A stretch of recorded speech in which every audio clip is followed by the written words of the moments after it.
ओम श्री गणेशाय नमः। ओम नमो भगवते वासुदेवाय नमः। पद्मा परिवर्तनी एकादशी व्रत कथा। युधिष्ठिर ने पूछा, केशव, कृपा ये बताइए कि भाद्रपद मास के शुक्ल पक्ष में जो एकादशी होती है उसका क्या नाम है, उसके देवता कौन है और कैसी विधि है। भगवान श्री कृष्ण बोले, राजन, इस विषय में मैं तुम्हें आश्चर्यजनक कथा सुनाता हूँ जिसे ब्रह्मा जी ने महात्मा नारद से कहा था। नारद जी ने पूछा, चतुर्मुख, आपको नमस्कार है। मैं भगवान विष्णु की आराधना के लिए आपके मुख से ये सुनना चाहता हूँ कि भाद्रपद मास के शुक्ल पक्ष में कौन सी एकादशी होती है। ब्रह्मा जी ने कहा, मुनि श्रेष्ठ, तुमने बहुत उत्तम बात पूछी है, क्यों ना हो। वैष्णव जो ठहरे, भादो के शुक्ल पक्ष की एकादशी पद्मा के नाम से विख्यात है। उस दिन भगवान ऋषिकेश की पूजा होती है। ये उत्तम वर्ष अवश्य करने योग्य है। सूर्य वंश में मानदाता नामक एक चक्रवर्ती सत्य प्रतिज्ञ और प्रतापी राजऋषि हो गए हैं। वे अपने औरस पुत्रों की भांति धर्मपूर्वक राज प्रजा का पालन किया करते थे। उनके राज्य में अकाल नहीं पड़ता था, मानसिक चिंताएं नहीं सताती थी, व्याधियों का प्रकोप भी नहीं होता था। उनकी प्रजा निर्भय तथा धन धान्य से समृद्ध थी। महाराज के कोष में केवल न्यायोपार्जित धन का ही संग्रह था। उनके राज्य में समस्त वर्णों और आश्रमों के लोग अपने अपने धर्म में लगे रहते थे। मानदाता के राज्य की भूमि कामधेनु के समान फल देने वाली थी। उनके राज्यकाल में प्रजा को बहुत सुख प्राप्त होता था। एक समय किसी कर्म का फल भोग प्राप्त होने पर राजा के राज्य में 3 वर्षों तक वर्षा नहीं हुई।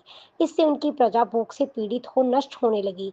तब संपूर्ण प्रजा ने महाराज के पास आकर इस प्रकार कहा। प्रजा बोली, नृपश्रेष्ठ, आपको प्रजा की बात सुननी चाहिए। पुराणों में मनीषी पुरुषों ने जल को नार कहा है। वह नार ही भगवान का अयन निवास स्थान है, इसलिए वह नारायण कहलाते हैं। नारायण स्वरूप भगवान विष्णु सर्वत्र व्यापक रूप में विराजमान है।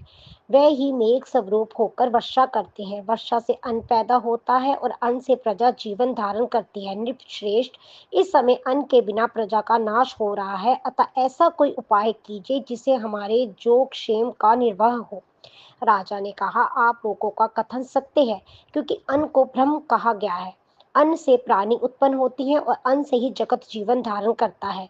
लोक में बहुधा ऐसा सुना जाता है तथा पुराणों में भी बहुत विस्तार के साथ ऐसा वर्णन है कि राजाओं के अत्याचार से प्रजा को पीड़ा होती है, किंतु जब मैं बुद्धि से विचार करता हूँ तो मुझे अपना किया हुआ कोई अपराध नहीं दिखाई देता। फिर भी मैं प्रजा का हित करने के लिए पूर्ण प्रयत्न करूंगा। ऐसा निश्चय करके राजा मानदाता इन्ने गिने व्यक्तियों को साथ ले विधाता को प्रणाम करके सदन वन की ओर चल दिए। वहां जाकर मुख्य मुख्य मुनियों और तपस्वियों के आश्रमों पर घूमते फिरे। एक दिन उन्हें ब्रह्मपुत्र अंगिरा ऋषि के दर्शन हुए। उन पर दृष्टि पड़ते ही राजा हर्ष में भरकर अपने वाहन से उतर पड़े और इंद्रियों को वश में रखते हुए दोनों हाथ जोड़कर उन्होंने मुनि के चरणों में प्रणाम किया। मुनि ने भी सर्वसिता कहकर राजा का अभिनंदन किया और उनके राज्य के सातों अंगों की कुशलता पूछी। राजा ने अपनी कुशलता बताकर मुनि के स्वास्थ्य का समाचार पूछा। मुनि ने राजा को आसन और अर्घ दिया। उन्हें ग्रहण करके जब वह मुनि के समीप बैठे तो मुनि ने राजा से आगमन का कारण पूछा। राजा ने कहा, भगवान, मैं धर्मानुकूल प्रणाली से पृथ्वी का पालन कर रहा था, फिर भी मेरे राज्य में वर्षा का अभाव हो गया। इसका क्या कारण है, इस बात को मैं नहीं जानता। ऋषि बोले, राजन, सब युगों में उत्तम ये सतयुग है। इसमें सब लोग परमात्मा के चिंतन में लगे रहते हैं तथा इस समय धर्म अपने चारों चरणों से युक्त होता है। इस युग में केवल ब्राह्मण ही तपस्वी होते हैं, दूसरे लोग नहीं। किंतु महाराज, तुम्हारे राज्य में एक शुद्ध तपस्वी तपस्या करता है, इसी कारण मेघ पानी नहीं बरसाते। तुम इसके प्रतिकार का यत्न करो जिससे ये अनावृष्ट का दोष शांत हो जाए। राजा ने कहा, मुनिवर, एक तो वह तपस्या में लगा है और दूसरे वह निरपराध है, अतः मैं उसका अनिष्ट नहीं करूंगा। आप उक्त दोष को शांत करने वाले किसी धर्म का उपदेश कीजिए। ऋषि बोले, राजन, यदि ऐसी बात है तो एकादशी का व्रत करो। भाद्र मास के शुक्ल पक्ष में जो पद्मा नाम के विख्यात एकादशी होती है, उसके व्रत के प्रभाव से निश्चय ही उत्तम दृष्टि होगी। नरेश, तुम अपनी प्रजा और परिजनों के साथ इसका व्रत करो।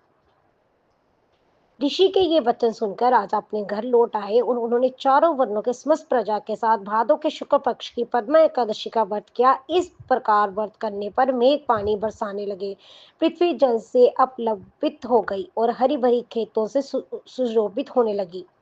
उस व्रत के प्रभाव से सब लोग सुखी हो गए। भगवान श्री कृष्ण कहते हैं, राजन, इस कारण इस उत्तम व्रत का अनुष्ठान अवश्य करना चाहिए। पद्मा एकादशी के दिन जल से भरे हुए घड़े का वस्त्र से ढककर दही और चावल के साथ ब्राह्मण को दान देना चाहिए। साथ ही छाता और जूता भी देना चाहिए। दान करते समय निम्नलिखित मंत्र का उच्चारण करना चाहिए।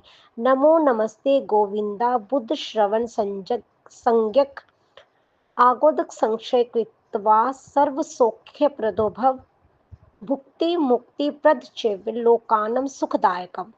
बुधवार और श्रवण नक्षत्र के योग से युक्त द्वादश के दिन बुध श्रवण नाम धारण करने वाले भगवान गोविंद, आपको नमस्कार है, नमस्कार है। मेरी पाप राशि का नाश करके आप मुझे सब प्रकार के सुख प्रदान करें।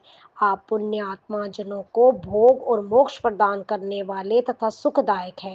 राजन, इसके पढ़ने और सुनने से मनुष्य सब पापों से मुक्त हो जाता है।